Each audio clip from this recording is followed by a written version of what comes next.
Flosstube. My name is Becca and I'm SamBrie Stitches here on Flosstube and Instagram. This is another special edition of Interview with a Flosstuber. I am very excited to be here today with Betsy Klager. She is not new to the Flosstube world, but she has started a new channel that has a couple of videos out so far. She's freaking hilarious. Very, very funny. She also stitches very, very beautiful pieces, enabling, and we've also learned that she is a sulk enthusiast, is what we have to say now. Yes. YouTube apparently does not like the way that she described it. You'll have to go check out her video to see what she said as how she describes her love of sulk. And every so often we get to see her sweet, sweet kitty Hamilton. And you also need to go watch her video to find out her hilarious intro to her second video. That was like the best intro I've seen in a long time. So, so anyway, yeah. How are you doing today? I'm doing great. I'm having a fantastic day. That is awesome. That is a great day to start off the interview. Is a fantastic day. So it's a great day. It's been a great mail day, and everybody will have to watch my next Flosstube for the haul. But oh, nice. Great mail day. It's flurrying a little bit, so all is well. I hope everything's well with you in Washington. It is. Yeah, I was going to say it's snowing there, and here I am outside and it's like 55, 56 degrees. And I was going to tell you I was cold until you said it was snowing there. So I won't complain. Yeah, I don't know about the rest of you viewers, but every time Becca's out on her deck, I get so jealous. One of these days, I'll be out on my deck. Hopefully the rain will hold off and I'll be out on my deck quite a bit more. I like to film outside. I like the natural light and everybody to see all the trees and stuff like that. So it's great. And the bunny is down over there somewhere. Oh, well, don't let Hamilton see it. Oh, he's sleeping.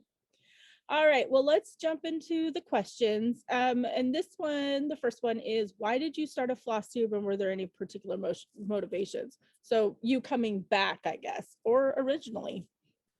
Well, I think it's the same. Well, it's not exactly the same answer. Originally, a couple of years ago, I did it because I was watching Flosstube and I enjoyed it. And I thought, well, I could do that. Spoiler alert, I'm not shy. So really? But then, I know it's shocking. So then I stopped doing Flosstubes, and then I continued to watch all the way through. You know, a couple of years passed by, and I reached out to Laura, the serial stitcher, and we became Instagram friends and so forth. And I mentioned to her, she actually watched my original. She was an original subscriber. And put a bug in my ear that I could do it again. And I was seeing more diverse people on Flosstube, which is always a good thing. Diverse in terms of gender, age, ethnicity. Love it. That encouraged me to come back. And to be honest, the pandemic, being isolated. Yeah. So I decided to join in the fun. We're glad you did, because I'm telling you, you need to like just keep going. It's so entertaining. I love it. I love it. Thank you, Becca. I really appreciate it. And you're one of my favorites too. I love your episodes and thank you. And also your interviews. I think they're fantastic. Well, thank you. I love doing them. I have a blast. So they're a lot of fun. So this next one is a subscriber question, and they were just wondering if you had a blog. I do not have a blog. I remember I'm also a knitter, and I was at a knitting retreat in the early 2000s, and everybody was putting up blogs. And I think maybe I did it for like 3 times. Like I had 3 entries. I couldn't tell you the name of it. I'm sure it's living somewhere in the interwebs archives, but I just did it because all the cool kids were doing it, you know? Yep.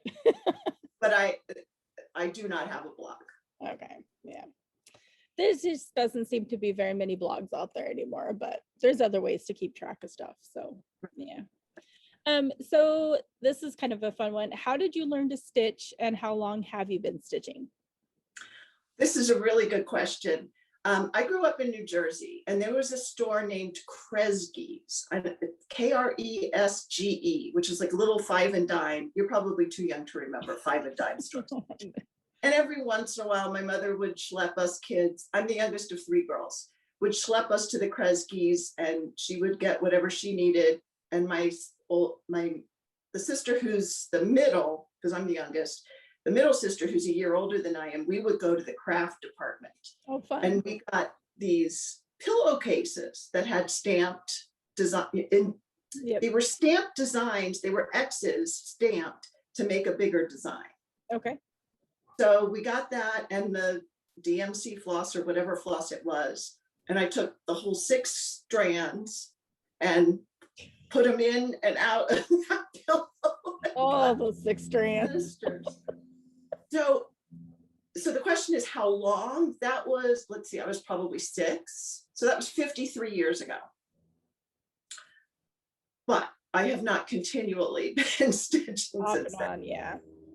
So really, I started again, I would say in the early 90s.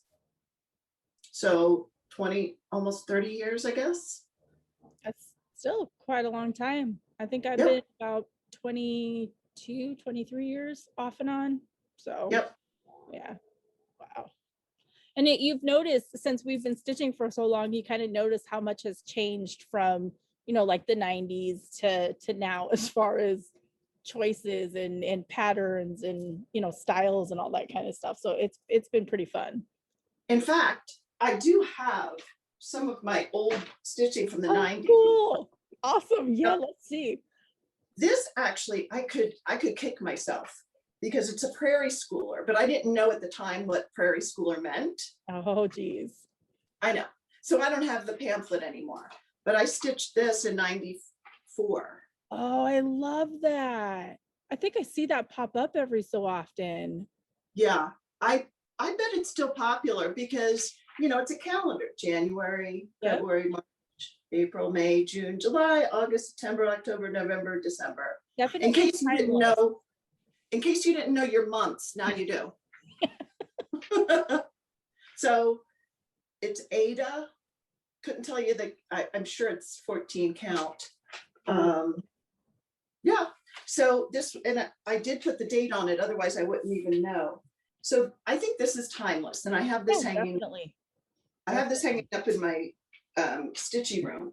But then, and this was right after we moved to Colorado from the East Coast in 1994. Mm-hmm. And I thought, Southwestern, everything's going to be Southwestern in my house. We went to that place. I came to the East Coast. Nobody knew nobody knew what Mexican food was, what a taco was, what Southwestern was. So I just went nuts. And this was a leisure arts pamphlet that, again, I don't have because of, several moves. But these are 2 little, are those blown out or? Yeah, it's kind of blown out a little bit. There you go, a little bit. I'm trying, see if I can move. Oh, that's good. Yeah, there you go. Oh, yeah, I remember those because I have something my sister stitched that was similar to the Southwestern style with like the pots and stuff. Yeah. And then these were in the pamphlet. And then I'm going to show you the big one that I just remember I really enjoyed stitching it. The little ones I framed myself, but this was at Michael's, according to the tag. Oh, that's so pretty. That looks like it has a lot of back stitching in it too. I think it's supposed to. Well, it looks like it does. So that's impressive if it doesn't. I faked it. Nice. Oh, that's so neat that you still have those. That's cool. I do. And yeah, I'm glad I put the year on them because I don't do that anymore. But I'm trying to get the little cards to put on the back that will tell me. I know I got a few. I know my long distance stitchy bestie has an Etsy shop that she sells like the little tags for the back of them, and I think I'm gonna start doing that because Cool. I'm not very good with dates. So Would you send me the link and I yeah, will go on? yeah. Of course. Yeah, it's Stitch Toolbox on Etsy. She's got like these neat little, I think she sent them to Brenda and Laura in their video. They showed them, but yeah, I'll send you the link. You don't need to. I've already favorited that store, Oh. so I did. Yeah, she's my bestie. I love her. Oh, I'll say Becca sent me. Yep. Do I get a discount? No, I'm just kidding. Give me some extra. Right. That's funny. So I know you just showed some projects, but do you have a favorite project that you've stitched overall? You know, this is my philosophy. And sometimes I have to fake it, but I try to be really optimistic and really kind of a happy-go-lucky person to the point where sometimes, you know, people want to slap me. But I feel like positive reinforcement is a really good thing. Yeah. And I only have one child, so I don't have to pick a favorite child. So I can't really pick a favorite project. That does make sense. It's very difficult. So my favorite project is the one I recently finished. Like every time I finish one, that's my favorite. Okay, that's awesome. That gives everybody all the equal amount of love. Or else it's a cop-out. Could be, but you know, think positive. It's equal amount of love. And I'll show you in a minute what it is, but I just realized something. I keep doing this, like on my floss tubes, I'm talking to you, and I recorded my video before I ever watched Darcy. So if he ever accuses me of copying him, I did it first. Oh yeah, he does get up close and do the. When he did that, I thought, and I hadn't even put my video out yet, but I had recorded, and I thought, whatever. Well, you do have the record date, so you know you can prove it. That's right. You got no proof, Darcy. Oh, love it. This is the damn cat sampler. Yes, that we all encouraged you to finish. You know, honestly, that's why I recorded a second one, because everybody was so invested in the cat sampler, and I was so verklempt. Ask and ye shall receive. I saw all the comments, finish the damn cat sampler. It was so funny. I love it. And like I said, there was one person, you could just tell it was hurting her so much to yell at me, stitch the damn, and she just put, please. That cracked me up. That's cute. Love it. But that's a lot of fill-in, a lot. Oh, That's Hamilton? Beth, that's Hamilton. All the cats are Hamilton. Beth Twist is a genius though, because the other thing is I do follow the rules most of the time. So if she had full crosses on the grass, I would have done them, but she said do tent stitches. So nice. They're only half crosses. Nice. Love it. Yeah. A lot less work. She is a genius. I love her. I've got to stitch with her at Acorns and Threads, and she's just awesome. Absolutely awesome. Love her. Absolutely. Yeah. So what do you enjoy most about stitching? What I enjoy most about stitching is I'm never bored. Yeah, love it. Another thing that's a big secret is I kind of have a lot of energy. And I would run around circles in the house if I was bored. So I don't need to go elsewhere for my entertainment. I think a lot of us stitchers are like that. Mm-hmm. Yep. We're okay with being by ourselves. And whenever I hear that someone's bored, I don't understand it. I cannot understand boredom, because with my stitching, just like with any hobby, the wool felting that some of us are into lately, not mentioning any names, we're never bored. And that's what I like most about my stitching is that, and I'm at the age now where I can take it anywhere. I don't really care what people say. Yep. You know, no shame. No shame at all. Yep. No, I love that. I think most people say it's like calming and relaxing, but I love that you're saying that you're never bored. There's always something to work on.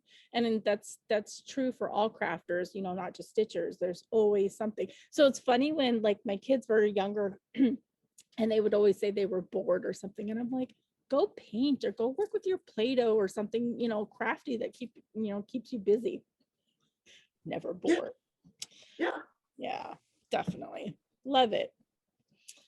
So we're going to get out of stitching a little bit and kind of learn more about you. And this one's, what's your favorite genre of book or movie? Oh, that's such a hard question. I will, with books, I'll say generally speaking, biographies. Okay, nice. I do like reading biographies, but I also like fiction.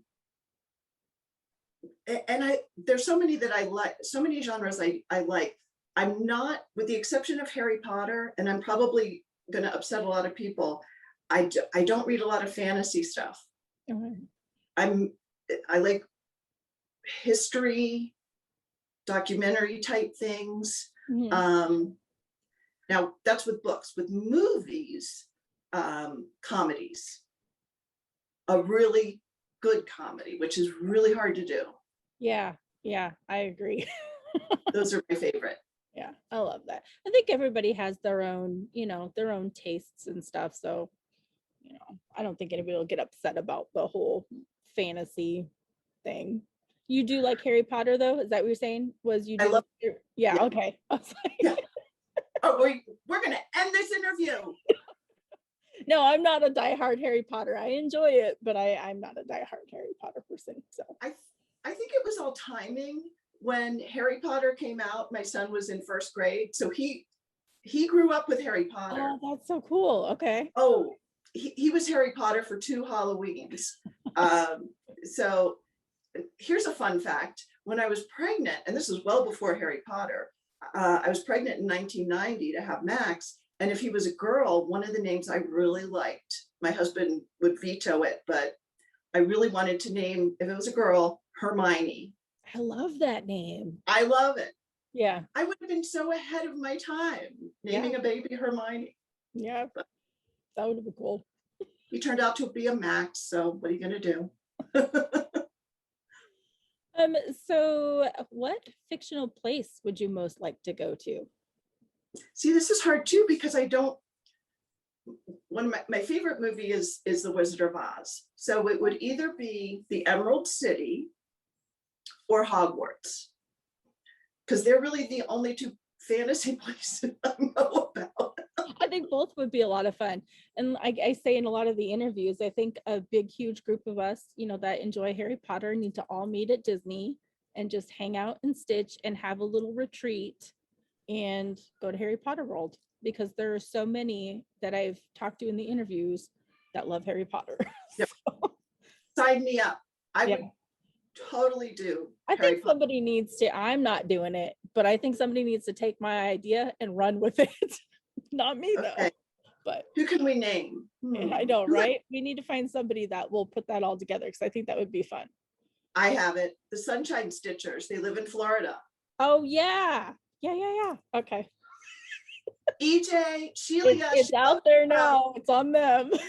Yeah, she loves travel retreats for stitching. Get on it. Fun. Yeah, that would be fun. So this is a fun one. If you could choose to do anything for a day, what would it be? Okay, I when I read this question, I thought it said, if you could be anything for a day. I think that would be fun too, actually.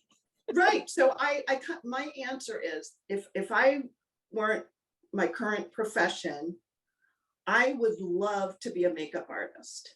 Oh, okay. I don't know why. I just would love to make glamour people, like put on makeup for people and redo their hair. I don't know. I just think it would be so fun to make people feel even better about themselves. Not that, I mean, it sounds kind of superficial, and maybe I am superficial and vain. I don't know. But sometimes when you put makeup on or just even a little lipstick, it makes you feel better. And if I can do that. Uplifting. Yeah. Yeah. Yeah. One of my daughters actually watches YouTube makeup videos because there's videos for everything. And she just loves like the time lapse videos of watching them put the makeup on and how they go from, just that to glammed up. So it's Yeah, a whole nother world out there. I know. Yeah. I know. I was watching some at the beginning of the pandemic, and no lie, I'm such a sucker. They would put this brand of makeup on. I'd be like, I need that, and I would go order it. Like, no more makeup videos. Yep. Well, yeah, now you've got stitching where you're watching people and you're like, oh, I need that. And now you're watching makeup. I need that. And you got to stay away from some of the videos. Yeah. It's going to get really expensive. Are there any Ray Dunn videos out there? No. I have a problem. I am the first to admit that I have a problem, but I love it and it makes me happy. So I do not judge. Did you see Brenda and Laura this past Sunday? Yeah. Okay. No guilt. Yep. No guilt. Guilt. Yeah. I think we all like to indulge ourselves, and as long as it makes us happy and we don't go too much in debt. It's too funny with the Ray Dunn because my oldest daughter will actually go out on her own and hunt for it and then send me pictures. Oh. And when I'm no longer here, she gets all of the Ray Dunn and she's going to make a ton of money off of it, is what she said. Because it's already worth a lot. So you raised a smart girl. So I was like, all right, since you helped me hunt for it, I guess it's yours. So gotta love it. But she yeah, gets a finder's fee. It is dangerous to watch other people's videos, though, for sure. Definitely. So do you happen to have any other hobbies besides cross stitch, since we just talked about mine? Why, yes, I do. I am a knitter. I learned to knit. I taught myself to knit before the internet when I was pregnant with our son. So that was 1990. So I've been knitting since then. It's funny because I came back to cross stitch. I was cross stitching and knitting in the early 90s. Then I took off with the knitting and just knit like crazy. Part of the reason I came back to cross stitch, and I even did some quilting, so I have also dabbled in that, but I had some arthritis problems with knitting, so I took a time off knitting, got back into cross stitch. So and the other thing is, I'm a very selfish person. I'm the first to admit it. I knit sweaters for myself, and then sorry if anybody's offended by this, but I went through menopause and sweaters were drenched. I'd make beautiful sweaters, and I'm like, and to this day, even though I don't have as many hot flashes, I don't wear a lot of sweaters, so I haven't really picked it back up. Yeah.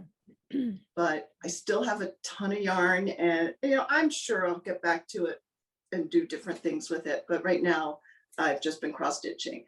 Now the other hobby, that rabbit hole I'm about to go down, like you with the wool felt, is, and this is Christy of Crosshatch Quilts' fault, and also Elizabeth Can Stitch, Liz's fault.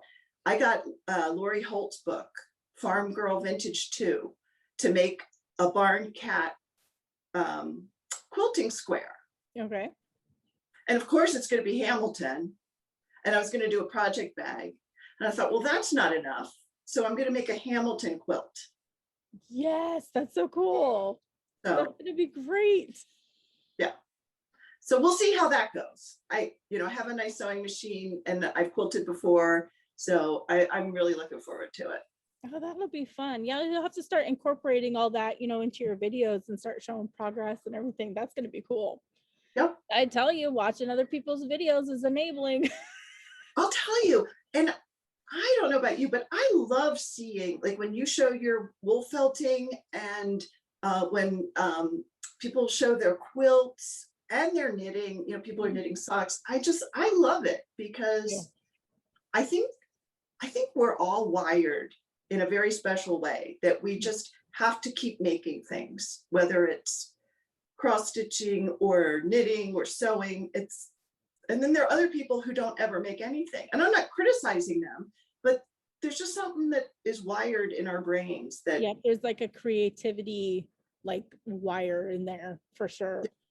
Yeah, there's the makers and then there's like the buyers, the people who buy the stuff that are handmade, you know, that don't have the time or the money or anything to kind of sink into.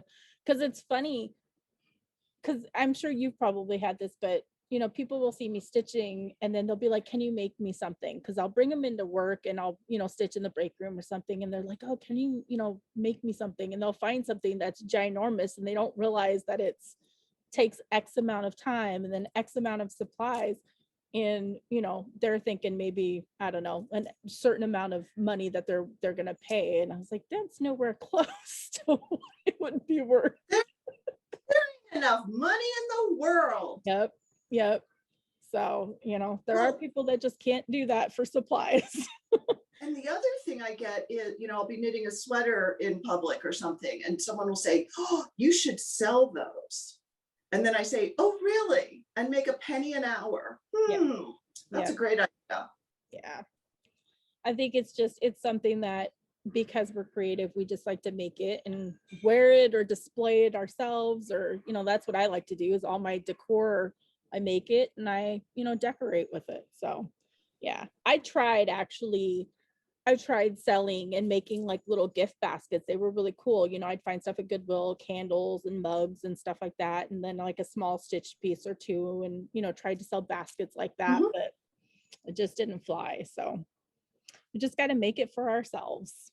That's right. Or family. Family appreciates it sometimes, but. Well, it depends. I did knit my daughter-in-law sweater for Christmas 2 years ago. I waited till they were married. Yeah.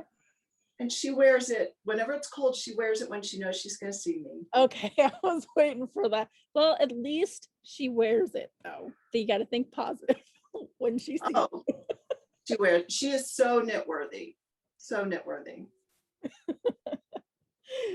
Okay. This one I think is going to be a fun one. And this one is, how would your friends describe you? This is one of my favorite questions to ask people. I love it so much.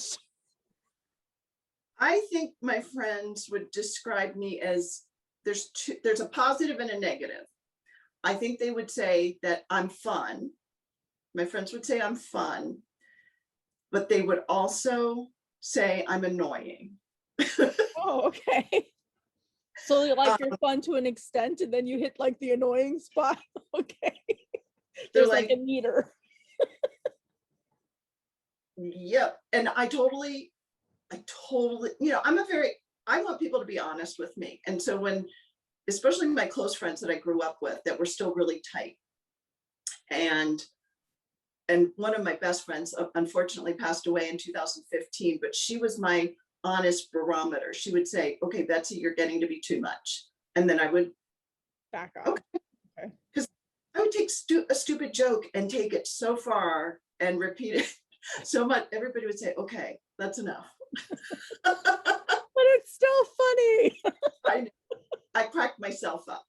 So that's how I think they would describe me. I don't think they would admit the annoying part, but I know if I can step outside of myself and be a normal person, I'm like, oh yeah, you are getting to be annoying. But there needs to be people like that where you have so much fun that, you know, you just exude fun. And, you know, if you get to the annoying part, whatever. We need more people like that. We definitely. Can I brag a little bit about the nicest thing anybody ever said to me, which was my son, about 2 years ago. And he lives close by, but you know, we chat like once a week, maybe, and nothing scheduled. But I remember my husband Scott and I were going somewhere, and we got back from it, and I had talked to Max, and Max said, "Well, did Dad have fun?" And I said, well, oh yeah, he had a great time, blah, blah, blah. And then he changed the subject. I said, wait a minute, Max, don't you want to know if I had fun? He said, Mom, you always have fun. Oh. That is, yeah. Yep. That's sweet. That is. If that's how he remembers me. Life was worth living. 100%. I think we all want our kids to kind of see us in that light of positive and cheerful and fun. So definitely, I'm gonna have to ask my kids. Yeah. My kids are older. I gotta see what they think of me. Oh, Mom, you're a real bummer. You're a real downer, Mom. I know that they say I'm embarrassing because I will do some weird things. Growing up, my dad was so much fun. We'd go to grocery stores, and he would open up like the, refrigerator freezer doors and shove us in there, like, close the door. And so, I mean, I haven't done that to my kids, but I grew up with that. So, I'll just mess with them in the stores or whatever, and they'll be like, "You're so embarrassing," or I'll sing to music. You gotta have fun. So right now it's embarrassing. How old are your girls now? One is almost 22 and the other one is 16. So. I think the 22-year-old will come around sooner. The 16-year-old, it'll be a while. Right now, my son's 30. He's like, if you're embarrassing yourself. You're not embarrassing me. They put the barrier up. Yeah. My oldest is we're pretty close. She's the one that goes hunting. She still lives at home because she's in college. So she's the one that goes right on hunting with me and Goodwill and all that stuff. So, but she'll get over it. I try to have fun. I think, you got to have fun, especially now. For sure. Really? Yeah. Really. And I think that's something that they seem annoyed right now, but when they're older, number one, they're going to do it to their kids. They're going to do it. Yep. If my dad did it to me and I do it to them, they're going to do it to theirs. Yep. It's a circle. I love it. All right. Well, we're going to get back into stitching a little bit. And this is, how do you prefer to stitch? In hand, Q-snap, scroll frame, that kind of thing. I use a Q-snap. I use a Q-snap, and I use, and not that I'm sponsored by the Q-snap company, but I don't use the ones that are like from Michael's. They break, and some people have good luck with them, so go for it. But if someone is gonna ask me, I would say get the real Q-snaps because they're very sturdy. So this is a size I like to use. I love Q-snaps. Love them. I'd love to be sponsored by Q-snap. Hello, Q-snap. Right. I'm here. Hello. And then I use this, which is an easy frame. Yeah, I think I have the same one. Yep. Yeah. And you just put the Q-snap, or if you do a hoop, you could put it in here. And then I have a clip-on light, or my headgear. So I just put it on my lap and stitch away. I have tried to stitch in hand. Yeah. But I've got really bad arthritis in my thumbs, and I can't do it. Yeah. Yeah, I hear you. I love the Lapstand. I love that. It's been a game changer because I think I've said this in other interviews. I have similar pain down my arm because I hold the Q-snap in my right arm and stitch left-handed. And getting that Lapstand has freed up so much of the pain. So there's no in-hand stitching happening for me.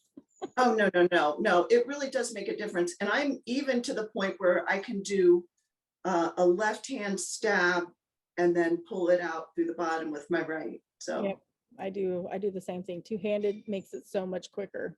Love it. Do you have like a preferred fabric that you tend to lean towards at all? Lately, my sweet spot seems to be 40 count. Wow. And I think if you asked me that 6 months ago, I would have said, what? I would never stitch on 40 count. I can't see it. I think it's driven by the fact that I've discovered the joy of stitching with one strand. Yep. I think it's because my method of stitching. I've tried railroading.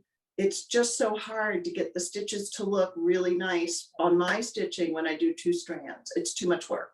So I guess I've gotten adjusted to the 40 count, and I don't have trouble seeing it as long as I have light, my prescription progressive lenses, and then a magnifier. Yep. Nice. I think I'm the same way. Because I stitch Ada, but I used the one strand on the 18 count, and I was making, I think it was the St. Patrick's piece that was like a 14 or 16. So I used 2 strands. Hated it. I didn't Right. like, I used to stitch that all the time, but couldn't get it to lay straight. I do railroad. It just looks so, and it looks so chunky to me. So I know some people like the more chunkier full coverage look on even the, the higher counts, but I love that one strand. Love it. Yep. So much Right. fun. And you save it, you with your silk, at least, you don't use as much. So that's a bonus for sure. Yeah. My silk obsession's gonna send me to debtor's prison. I'm just kidding, it's not, but it's so funny. The last 2 weeks, the projects I've been working on were all the fancy flosses or DMC, which are beautiful. Mm-hmm. But then I decided on Sunday to pick up Mary Clayton because I really do want to finish that. That's a Hands Across the Sea, and that's in silk. And my first stitch was like, ah, silk! I was like, oh, I was in heaven. I missed it, 10 days without silk. So here's a little secret. I've never used silk until and it's just on a small, is Brandy from Bee Stitch Me. I have most of her silks. I've never stitched on anybody else's but Brandy's. So I really need to try, like a Veriswa or something. I love Brandy's silks, but I've just never had anything that's really called for silks, because I don't stitch like the reproduction samplers. I stitch more the modern ones. So right. But I need to try that because everybody just says it's like just like butter. Somebody needs to send you a little silk care package. I need to find something, to like, I'll have to look for a sampler that calls for some silk and see if I can find one, just so I can truly, Another option, Kathy Barrick and Liz Matthews, they do a lot of NPI silks. I love NPI silks. Oh. And some of their charts aren't that big. So Yeah. you could, without spending a fortune, try it. Oh, yeah. Okay, I'll have to look at I love their charts. So I'll have to go check something out. But yeah, now there's another rabbit hole. I don't need that. I'm already buying wool felt that I don't need. I don't need silks too. I am so happy to enable Becca. Anything else you want to? Let's look around my craft room. What else? We're gonna have the interview now. No, just kidding. Dang, it's gonna go down another rabbit hole. So let's get back on the questions before it gets any more dangerous for me. So do you have a favorite place that you've traveled to, and did you bring stitching along when you went? Yes, my favorite place that we've been recently is Laguna Beach, because it's a vacation where we sit all day and relax in the, I would say sun, but I don't want to wrinkle. So we go in the shade, but we're outside. I have my stitching with me. I have audiobooks. I have Flosstube, and the beach is beautiful. So that to me is a perfect place to go. We're going in June. Ooh, that's a good time too, because it's going to be nice and warm. Yep. Oh, yep. We did another favorite place. I've been to Italy and I've been to the UK, and those are up there. So it's not that I don't want to say they're not my favorite places. They are, but it's a totally different kind of vacation. Yeah. So I would just have to say Laguna Beach is my favorite. I love that. I love it. It's just nice to be able to, because we've gone to the beach too. I mean, not too far, a couple hours from us, but still just being at the beach and stitching and doing what you love in a different environment than your own home. Just it's like refreshing and amazing. Right. Yeah, it definitely and is.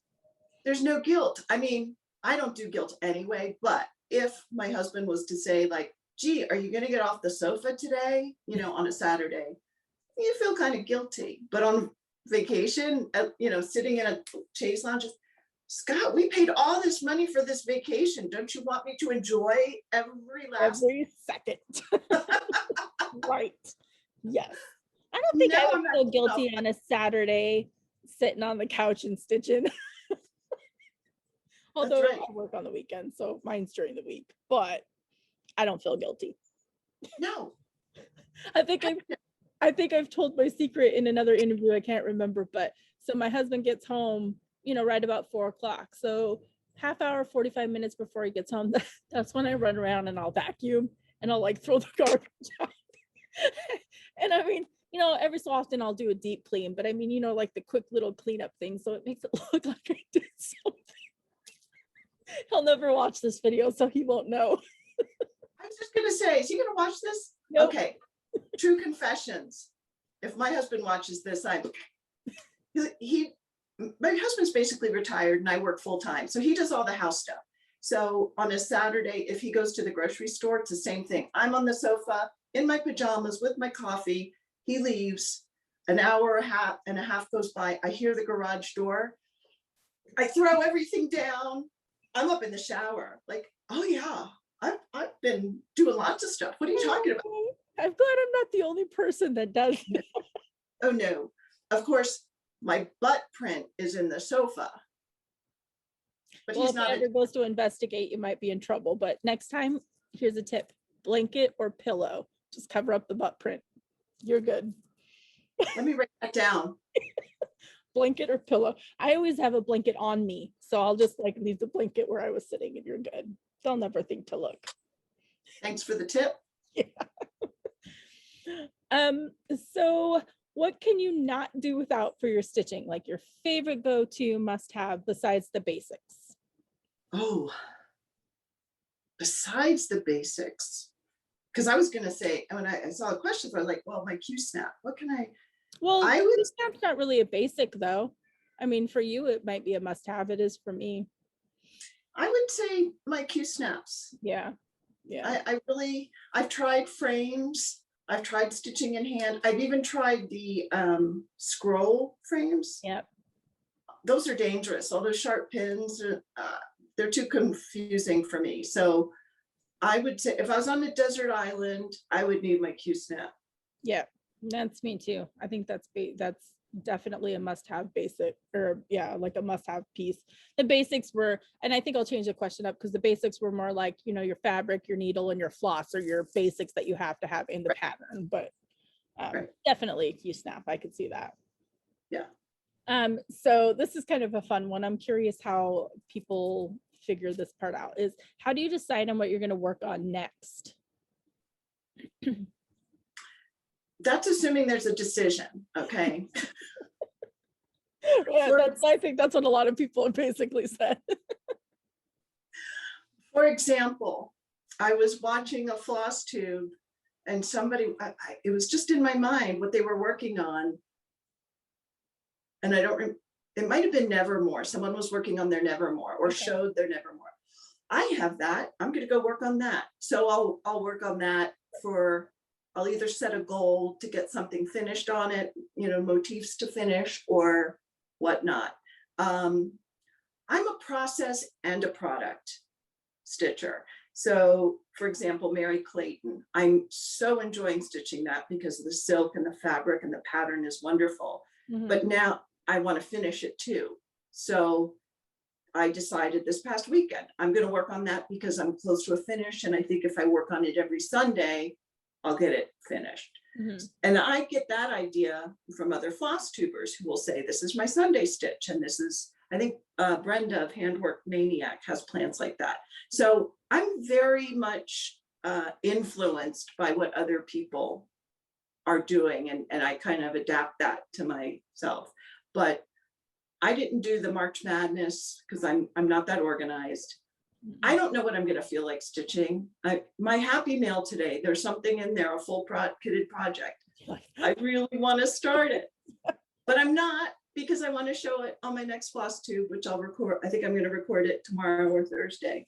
So it just depends on that, what I feel like doing at that particular time. And also, yeah, I have a stitching spot downstairs. where we don't have a TV. So I can use my big lights and I can do 46 count, more complicated patterns. When I'm upstairs watching TV, that might influence what pattern or what. Oh, okay. Yeah, that makes sense. Yeah. Yeah, I think that's the same for a lot of people, is just kind of whatever calls to them or being influenced.